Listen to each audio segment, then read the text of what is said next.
365 a year, 300. Hola, ¿cómo les va? Bienvenidos a este bailado picadito número 22. 22, el loco 22, el canal web de Cuneo, al cual se están sumando ahora de a miles. Y ahora, con Glenn Miller de fondo, nos ponemos en época y hablemos de educación. ¿Quién la tenía clara? Este muchacho llamado Juan Domingo Perón. Normalmente en la República Argentina en nuestra época había 4 millones de población estudiantil. De esos 4 millones, solamente 300.000 hacían los estudios secundarios. De manera que de la escuela primaria a la enseñanza secundaria ya había un descarte de 3.700.000 muchachos. De esos 300.000 iban a la universidad nunca más de 100.000 en todas las universidades. De manera que ya en esa etapa había otro descarte de 200.000. ¿Qué pasaba con estos 3 millones largos que al terminar la escuela primaria no podían ir al secundario porque no tenían medios, porque como la enseñanza era cara, ninguno de ellos podía seguir los estudios superiores? Y estos iban a los potreros, que eran las escuelas de delincuencia más conocidas. Y nosotros no tuvimos delincuencia infantil. ¿Por qué? Porque en Buenos Aires más de 50.000 muchachos tenían sus clubes. Esos clubes los hacía el Estado y se lo entregaba a los vecinos que lo administraban y lo llevaban adelante. Por otra parte, las escuelas profesionales, donde el chico iba, recibía un salario y a la vez estudiaba. Después de recibirse de operario, iban a la fábrica, estaban 3 años. De ahí podían pasar a las escuelas de aplicación, que eran escuelas para formar sobrestantes, jefes de talleres, etc. Después de estar allí, iban nuevamente a la industria y estaban 2 o 3 años y entonces tenían derecho a ingresar a la universidad obrera, de donde salían ingenieros de fábrica en cada una de las grandes especialidades de la industria. Eso fue para la masa. Es decir, en esto se contempló un panorama de conjunto y se hizo la conquista más grande, fue que allí la universidad se llenó de hijos de obreros, donde antes estaba solamente admitido el oligarca, porque la forma de llevar al oligarca es poner altos aranceles, entonces solamente puede ir el que los paga. Nosotros suprimimos todos los aranceles. Para la universidad no había ni derechos de exámenes ni nada, era gratis, totalmente gratis, el Estado pagaba eso. De manera que tanto el pobre como el rico podía ir.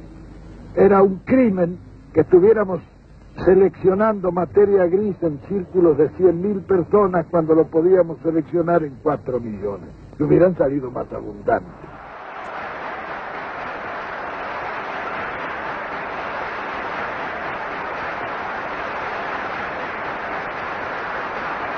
Yo, Juan Perón, juro por Dios nuestro Señor y estos santos evangelios, desempeñar con lealtad y patriotismo el cargo de presidente de la nación y observar y hacer observar fielmente la Constitución de la nación argentina. Si así no lo hiciere, Dios y la nación me lo demandan. Un aniversario más de la asunción de Juan Domingo Perón en el 46, histórico, ¿no? Vos estabas, ¿no? Sí, ya estaba Isidoro. Bueno, María Eugenia Vidal, ahí Perón hablaba del pensamiento respecto de las universidades y del ingreso de las clases más bajas, el derecho a la educación.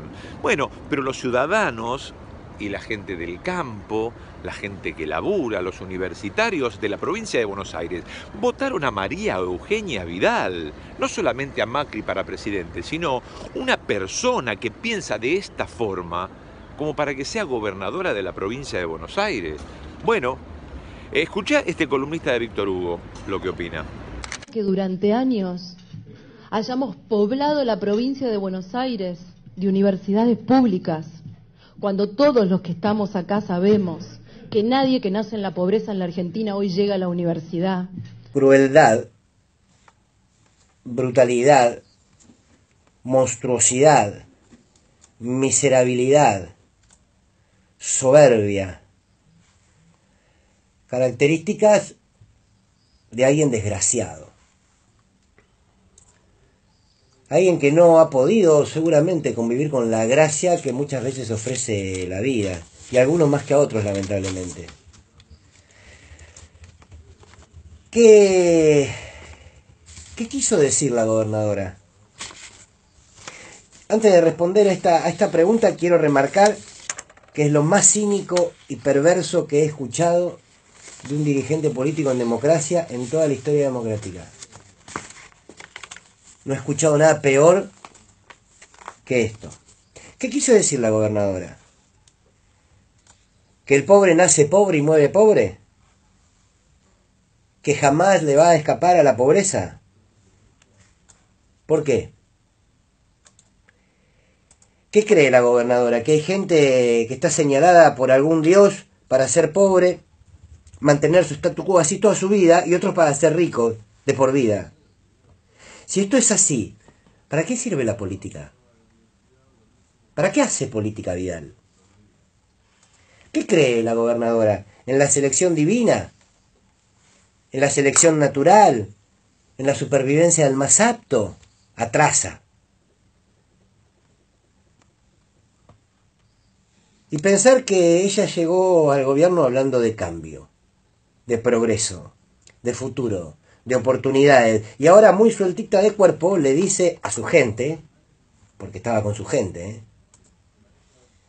vamos, che, no nos engañemos, ¿para qué universidades si los pobres quedan ahí? Los pobres se quedan ahí, bien pobres, bien cagaditos de hambre, bien muertitos de frío, que se queden ahí. Cuánta maldad, ¿no? Porque uno puede decir hipocresía, todo. Cuánta maldad. Cuánta mirada llena de odio. Cuánto lobo vestido de cordero. Esto no es un análisis político, les pido disculpas. Es que la política hay que mirarla desde el ser humano. La política empieza ahí, en la mirada que tenemos cada uno de nosotros sobre el ser humano. ¿Cuánto mal te tiene que haber hecho la vida para ser tan despectiva con el otro, Y con el otro débil. Y con el otro débil. Y débil porque existen políticas como las que ejecuta este gobierno que lo empujan brutalmente a ese lugar de debilidad social. No por casualidad. Lo que evidencia la gobernadora es que ellos no se preocupan por los pobres, solo en los discursos. ¿Para qué van a ocuparse de los pobres si no salen de ahí?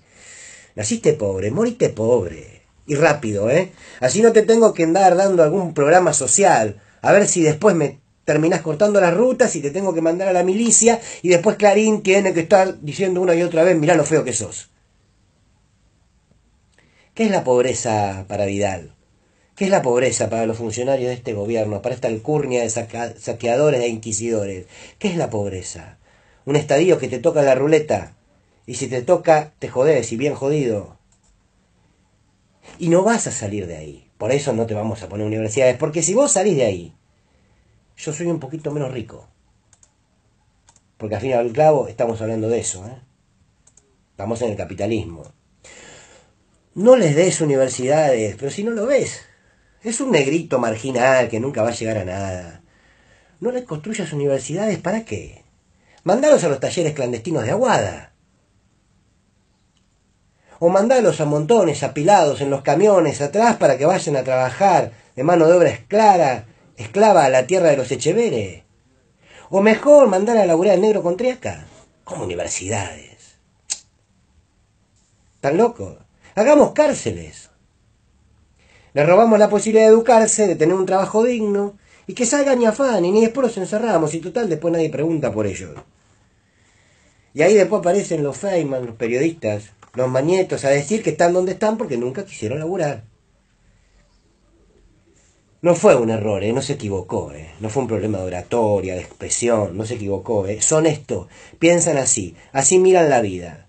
Con estos principios amanecen y se acuestan. Así constituyen vínculos sociales, así hacen política y así gobiernan. Vidal está convencida desde las vísceras que hay gente de primera y de segunda. Con la gente de primera almuerza en el Rotary Club o en el Sheraton y se ríen de los explotados, la gente de segunda. Los explotados por ellos. No es cierto que nadie que nace en la pobreza jamás podrá llegar a la universidad, no es cierto. Lo que sí es cierto es que nadie que tenga esa mirada va a darle al pobre lo que le corresponde, que es el libre ejercicio de sus derechos. El rol de una dirigente política que habla de futuro, de felicidad, de oportunidades, debería llevar adelante políticas que lo logren si cree que no es así. Y si está convencida de que no es posible, que se vaya a su casa. Si está convencida que los más pobres no pueden acceder a la universidad, por tanto no pueden acceder a derechos, que se vaya a su casa y que le deje el lugar a alguien que al menos tenga la voluntad de hacerlo. ¿Qué vida, qué futuro le queda a los más pobres de esta patria si nos gobiernan monstruos como Vidal? María Eugenia Vidal es un monstruo de pie a cabeza. Es un monstruo grande que prisa fuerte, diría León Gieco. Y que se alimenta de la carroña humana, del odio de clase, del desprecio, de la brutalidad y de la soberbia. Se alimenta de toda esa carroña, como se alimentan las hienas. ¿Qué sé yo? Habrá que llenarle la universidad de pobres, pero llenarle la universidad de pobres, o abriéndoles la puerta o entrando a las patadas. La columna de Fernando Borroni. Es de equidad que durante años hayamos poblado la provincia de Buenos Aires de universidades públicas, cuando todos los que estamos acá sabemos que nadie que nace en la pobreza en la Argentina hoy llega a la universidad. La Universidad Nacional Arturo Jauretche es muy importante que esté situada acá en Florencio Varela, donde para estudiar tenías que irte o a La Plata o a Capital, y de hecho el 80% más o menos de los estudiantes que estudian acá son de Varela, de Quilmes o de Berazategui. Una de las características que tenemos los estudiantes de Florencio Varela es que además de estudiar trabajamos por una necesidad que surge en las familias. Cuando llegué a esta universidad tuve la posibilidad de conseguir una beca y al tiempo pude conseguir un trabajo. Yo soy becada por un programa nacional que es Becas Bicentenario y lo pude sostener por un hecho de que fui aprobando las materias y me fue dando el promedio. Mis papás se pusieron muy felices cuando les dije que iba a estudiar ingeniería. Mis viejos nunca estudiaron en una universidad, terminaron el secundario de grandes, de hecho. Ellos creo que están más orgullosos que yo, me lo demuestran día a día. Hoy en día en el barrio todos los vecinos van, los felicitan y ellos están, la verdad, que muy orgullosos. En la Universidad Nacional Arturo Jauretche hay miles de historias como la de Sonia, Nahuel y María, que todos los días con su esfuerzo refutan a la gobernadora Vidal. En la UNAG estudian 20.767 alumnos regulares. El 79% de los estudiantes es primera generación de universitarios en su familia. Hay 1.324 graduados.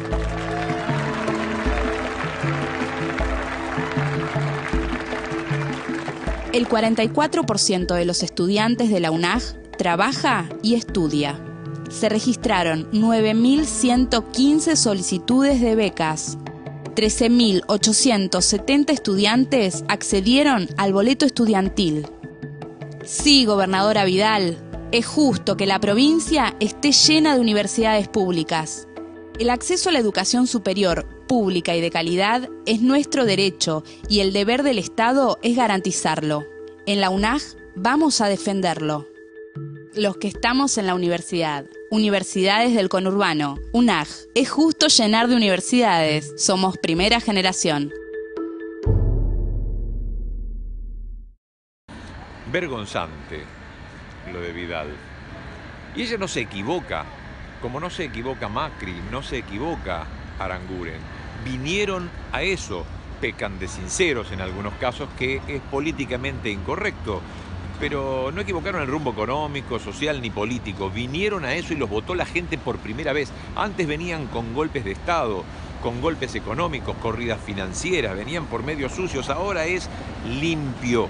Es absolutamente limpio y piensan eso, y es sacarle a la millonada de gente que menos tiene y quedársela los millonarios, que son muy pocos, 1000 familias oligarcas, algún CEO, algún funcionario, las empresas que son de ellos mismos. Bueno, esto es lo que hacen, sacártela vos, sacármela a mí, sacársela al pueblo argentino. Esta gente no tiene la celeste y blanca en el corazón, como no lo tiene el capital no tiene patria, es lo más veleidoso que puede haber. Bueno, ellos responden al capital sin pensar en lo social, como si pensaba Alfonsín, como si pensaba Perón, como si pensaban los Kirchner. Así que bueno, esto es lo que nos ofrecen y piensan quedarse.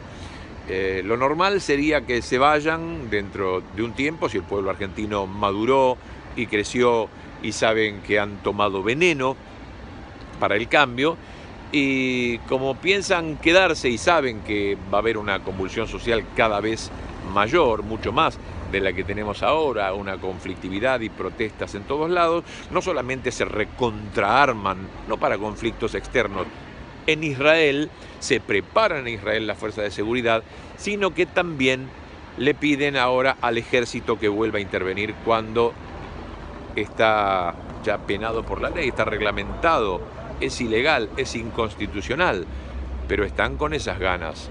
Así que lo mismo ha pasado en Brasil, pero el ejército no se metió con los camioneros.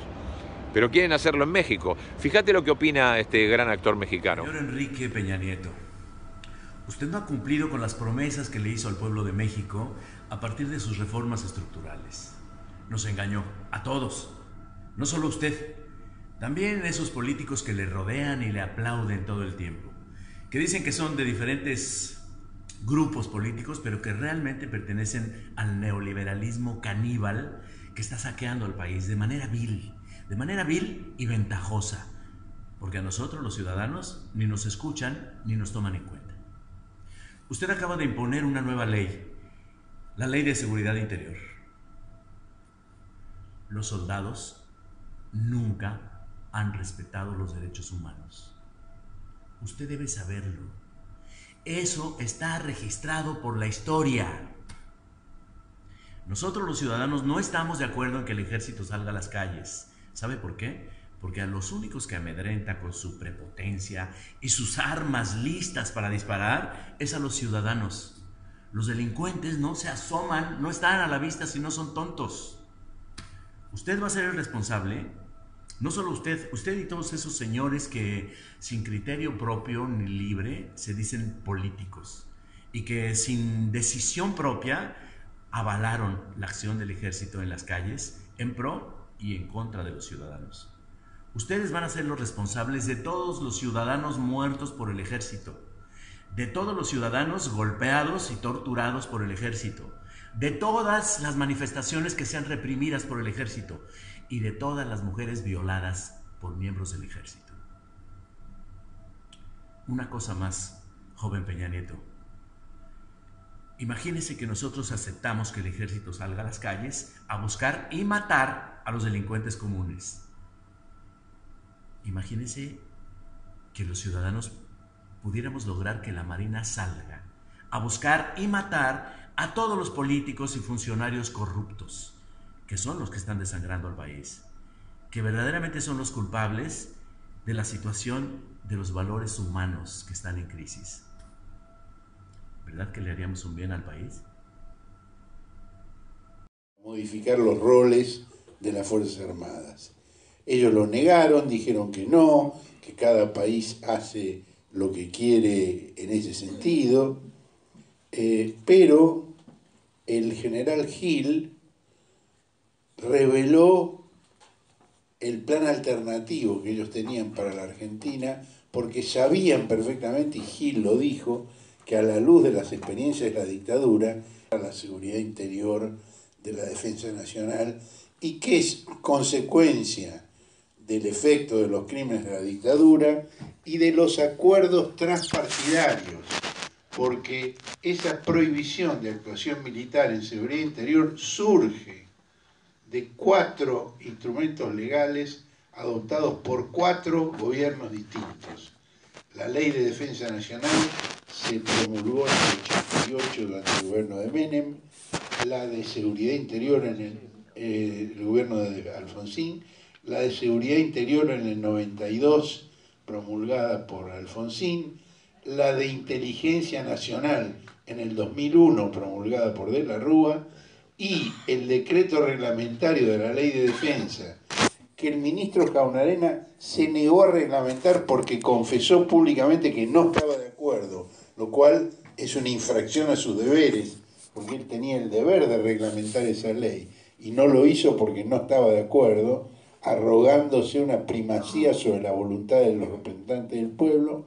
Fue reglamentada en el año 2006 por el presidente Kirchner y la ministra Garré, especificando que la intervención de Fuerzas Armadas en temas de seguridad interior solo podía darse en caso de agresión armada de una fuerza militar de un Estado extranjero. Ese fue el decreto de 2006. El gobierno ha intentado modificar ese contexto, pero rápidamente supo que no tenía posibilidad de que el Congreso modificara las leyes que acabo de mencionar, porque el consenso transpartidario que llevó a la elaboración de esas leyes sigue vigente en la Argentina. Más allá de algunos devaneos de algunos dirigentes políticos que han planteado la pena de muerte sin juicio previo aplicada por las Fuerzas Armadas para el caso de la incursión de aviones que presuntamente tendrían que ver con el narcotráfico, porque eso es tire primero y pregunte después. Eso fue sancionado, pero no fue aplicado, porque aunque haya habido algunas modificaciones del cuadro legal, y eso fue un decreto presidencial, el consenso social respecto de esa división tajante entre defensa y seguridad sigue vigente y es muy profundo en la sociedad argentina, y es un problema que enfrentan todos los intentos de modificación al respecto.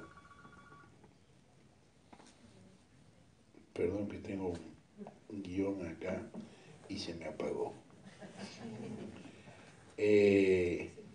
Bueno, ahora se reinicia el intento de modificar ese cuadro normativo.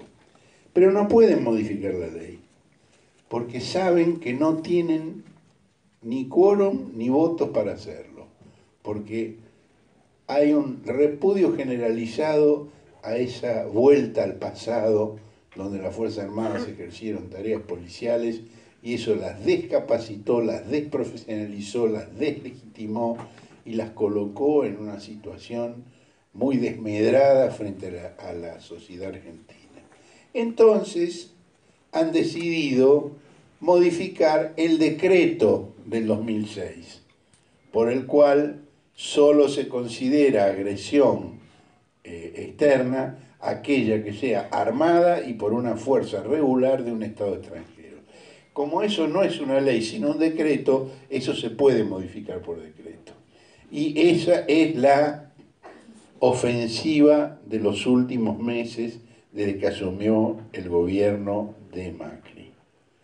Ahora, esto a su vez provoca una reacción fuerte dentro de las Fuerzas Armadas, que entienden que la reforma del decreto no es marco legal suficiente y que no quieren tener que sentarse los actuales generales, coroneles y capitanes en el mismo banquillo donde tuvieron que sentarse los Videla, los Astiz, los Macera de la dictadura anterior, que también tenían un cuadro normativo dictado por un gobierno constitucional, se excedieron en su aplicación y terminaron condenados por los crímenes de lesa humanidad que ellos cometieron.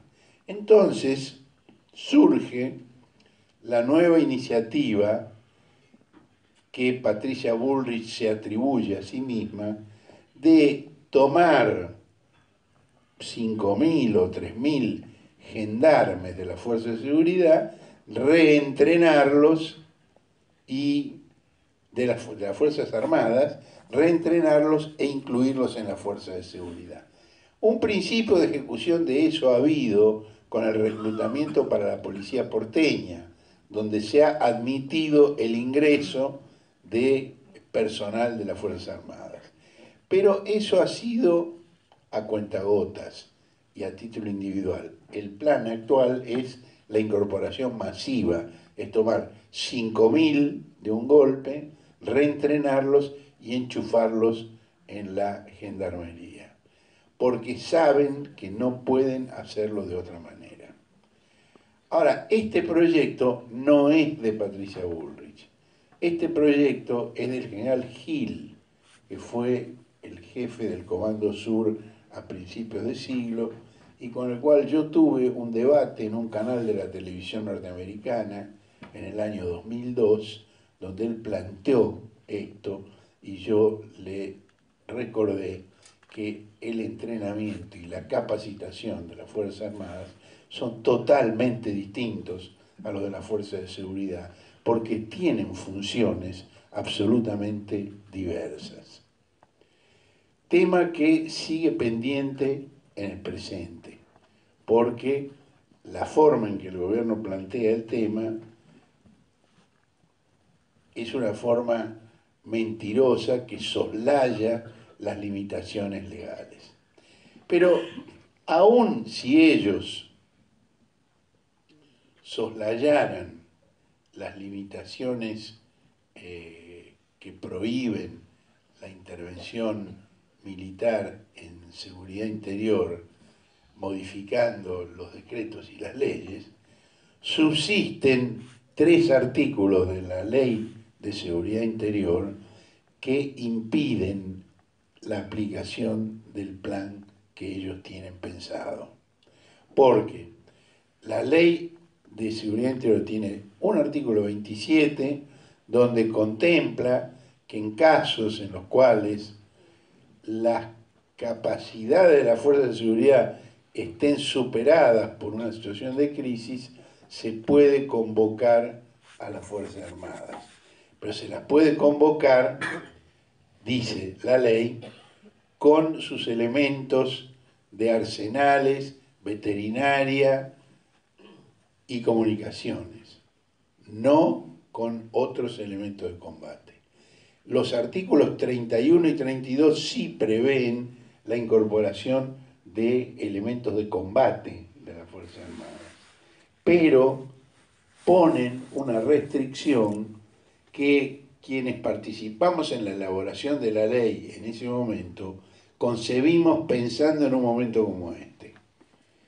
Puede haber una situación de emergencia en la cual se requiere la intervención de las Fuerzas Armadas, que en definitiva son fuerzas estatales que el presidente tiene derecho a utilizar en determinadas condiciones, pero para eso la gravedad de la situación de crisis debe ser determinada por el Congreso mediante la declaración del estado de sitio. Cosa que hoy es imposible. El Congreso, donde el gobierno de Cambiemos no tiene mayoría en ninguna de las 2 cámaras, no conseguirá la declaración del estado de sitio. Pero si lo consiguiera, el artículo 32 de la Ley de Seguridad Interior dice que esa intervención, que será extraordinaria y limitada en el tiempo, deberá hacerse sin modificar la orgánica, el equipamiento, ni el entrenamiento de las Fuerzas Armadas. Es decir, tienen que actuar como fuerzas militares ante una situación de verdadera emergencia, no como fuerzas policiales.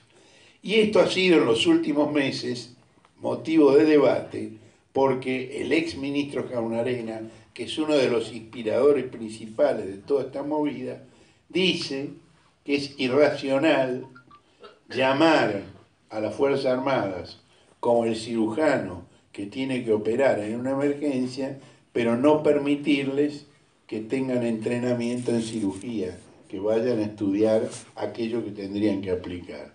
Y yo le he contestado a Jaunarena que en el diseño institucional argentino, las Fuerzas Armadas no son el cirujano que tiene que operar, son los bomberos que van a rescatar al paciente y al quirófano y al cirujano en caso de un incendio, que es una situación totalmente distinta. De modo que no hay marco legal para esta intervención.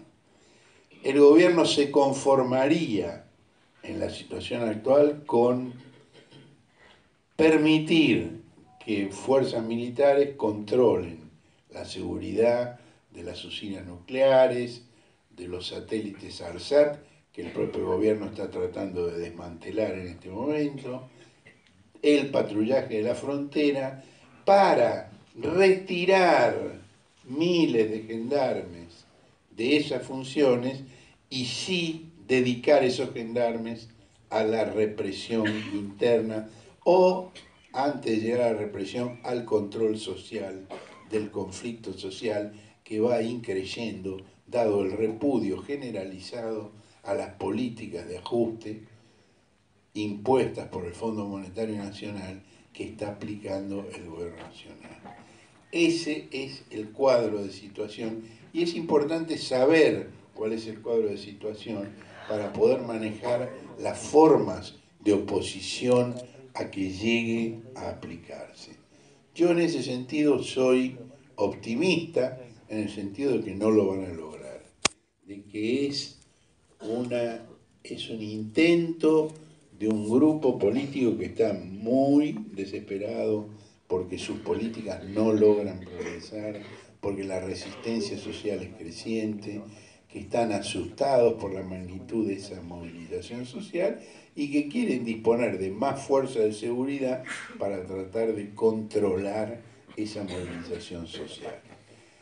Y me parece que actos como este, donde nos encontramos personas de muy distinta formación y posición frente al cuadro nacional, sectores que hemos estado enfrentados y que seguiremos estando enfrentados respecto de muchas cuestiones que tienen que ver con la política nacional, los sectores que durante años no hemos podido convocar a una marcha unitaria por el 24 de marzo, hoy sí estamos todos reunidos aquí para repudiar este intento, dirigentes políticos de fuerzas tan distintas como el Frente Renovador, el Frente de Izquierda y los Trabajadores, el Frente para la Victoria, estamos sentados en la misma mesa, estamos rechazando estas medidas y esto muestra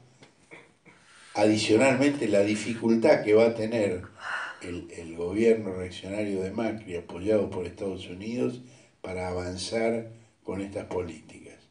La Argentina es un caso especial dentro de nuestra región y eso en el debate que yo tuve con el general Gil en el año 2002 quedó claro, él lo dijo con todas las letras. La Argentina es un caso especial. Por todo lo que pasó, es muy difícil plantear la reincorporación de las Fuerzas Armadas a este tipo de medidas.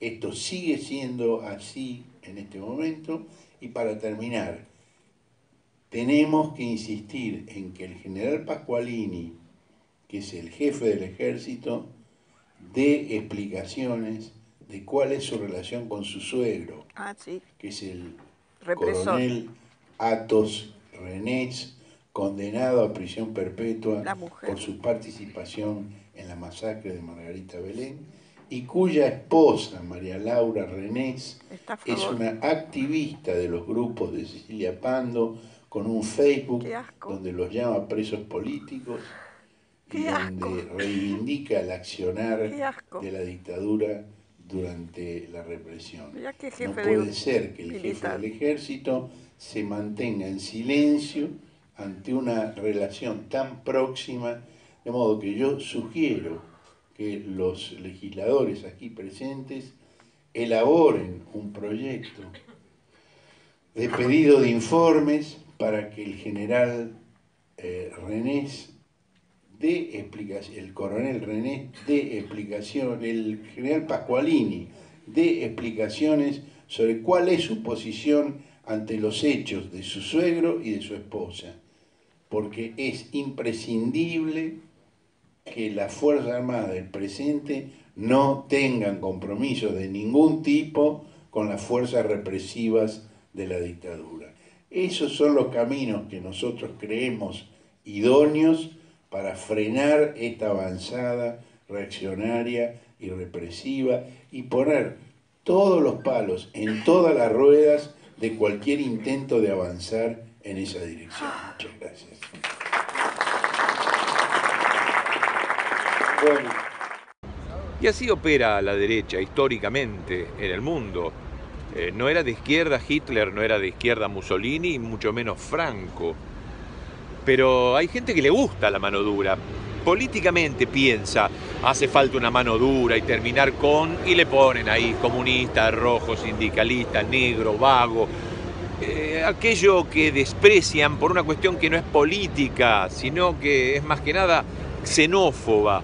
Y entonces necesitan esa mano dura. Muchos tacheros de la Argentina son así, los escuchás, hay que terminar con todo. Bueno, pues tuvimos en los 70 mano dura y también la tuvimos con Onganía y también con Aramburu y con Rojas. Lo que tenés son bombardeos, pero deuda externa. Lo que sí tenés desaparecidos, torturas, violaciones, chicos robados y deuda externa.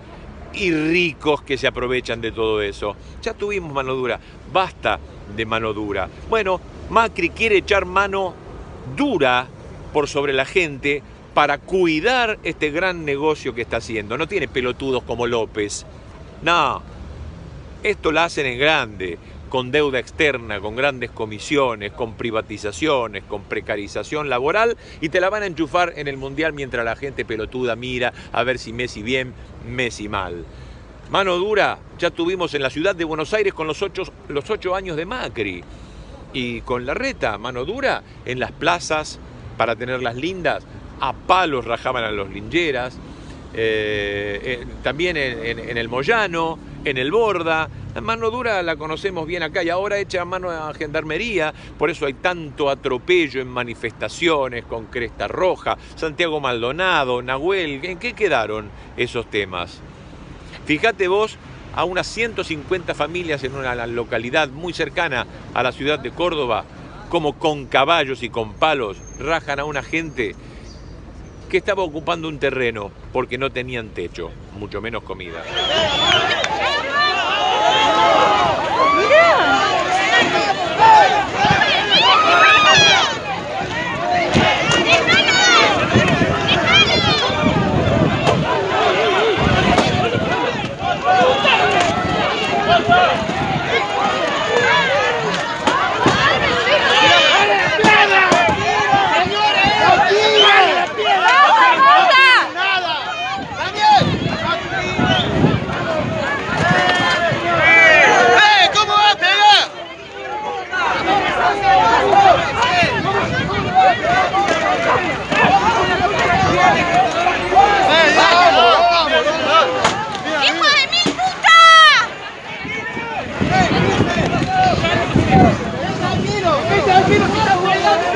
Acá la compañera Carmen Nebreda.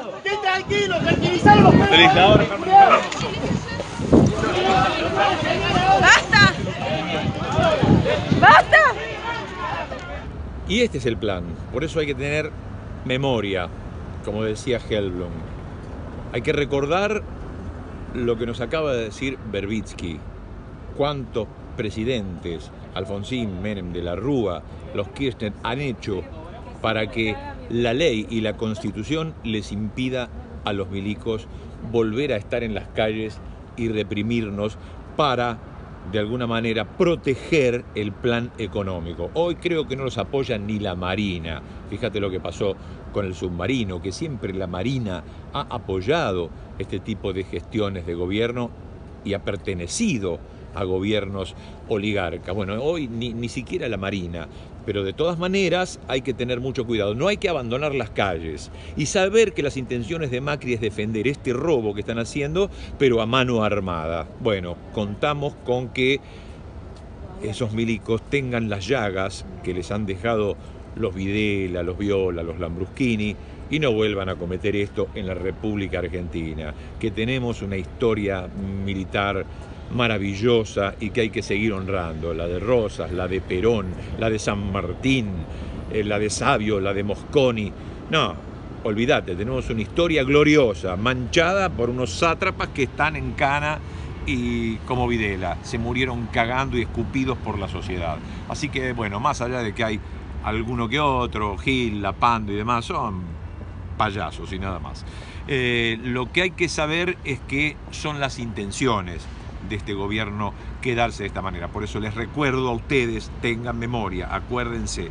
Y por el otro lado, como se trata de memoria, hay que recordar también los tiempos buenos de la Argentina. Para eso vamos a ver un par de imágenes que te van a emocionar y que te van a borronear un poco el castigo que tuvieron de tantos medios. Se robaron todo, bueno, pero las obras están ahí. Las obras están ahí.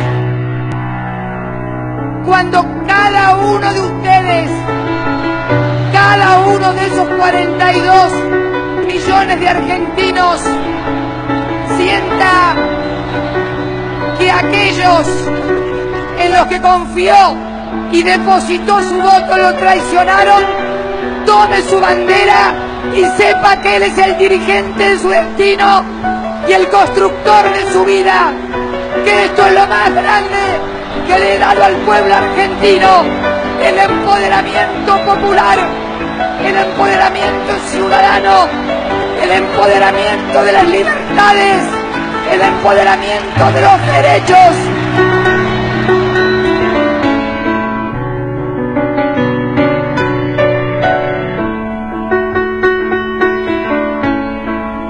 Imagino que si con tantas cosas en contra hemos hecho tantas cosas por los argentinos, ¿cuántas podrán hacer los que tienen todos estos factores a favor? ¡Cambiemos! ¡Cambiemos! ¡Cambiemos! ¡Cambiemos! ¡Cambiemos! ¡Cambiemos Argentina! Espero una Argentina sin represión.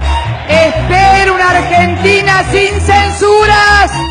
Podemos mirar a los ojos de los trabajadores para decirles que nunca los traicionamos, para decirles que siempre tuvieron paritarias libres, que nunca les reclamamos ningún pacto social de salarios.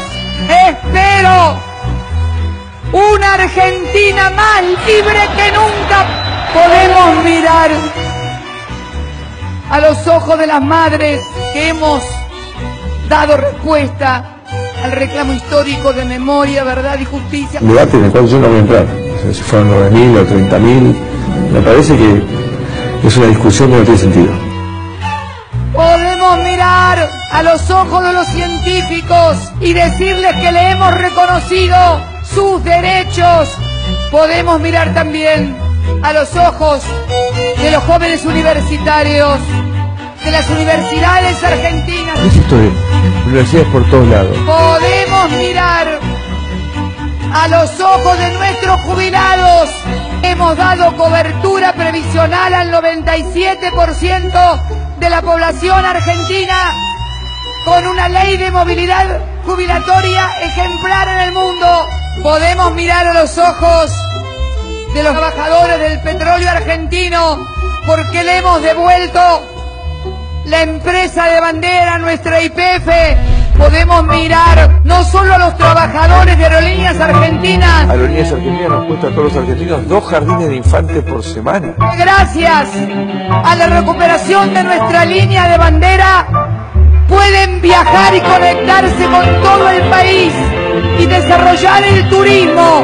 Sin aerolíneas no hay turismo en la República Argentina. También podemos mirar o escuchar por allí, más que mirar, el aleteo de los buitres. We are ready to reach, settle an agreement. Dentro de 4 años, quien tiene la responsabilidad de conducir los destinos de la patria pueda frente a una plaza como esta decirle a todos los argentinos que también puede mirarlo a los ojos.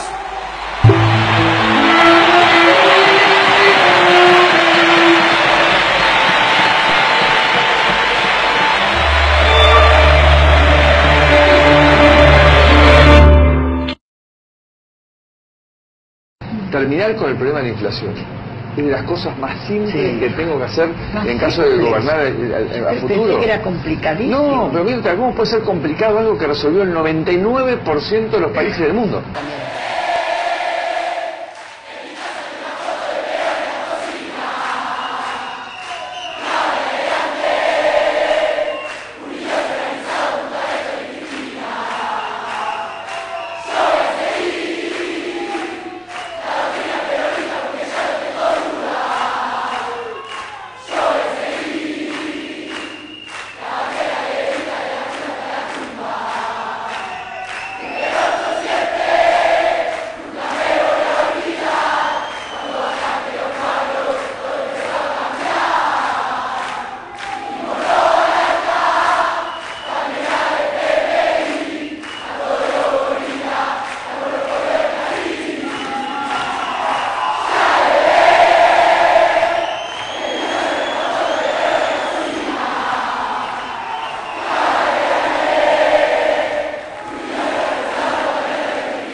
Que el contagio del ejemplo, los pueblos del mundo van a copiarse del ejemplo argentino y nosotros vamos a terminar diciendo: pueblos del mundo, los días más felices son y serán periodistas, periodistas para los pueblos del mundo.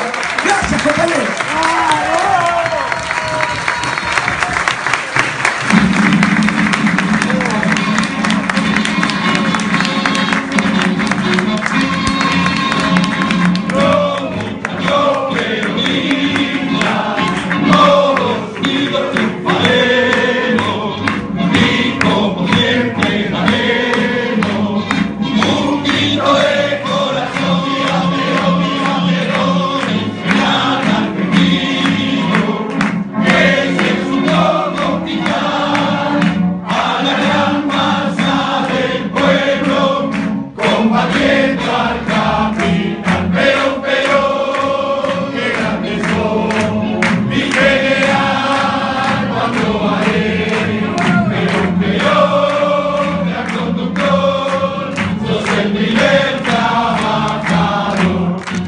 ¿Cómo haces para robarte todo y hacer tanto? Así que afané este también. Puta que lo parió. No quiero que se me haga la noche. Me están esperando unos candomberos uruguayos. Quiero terminar este picadito con música bien arriba.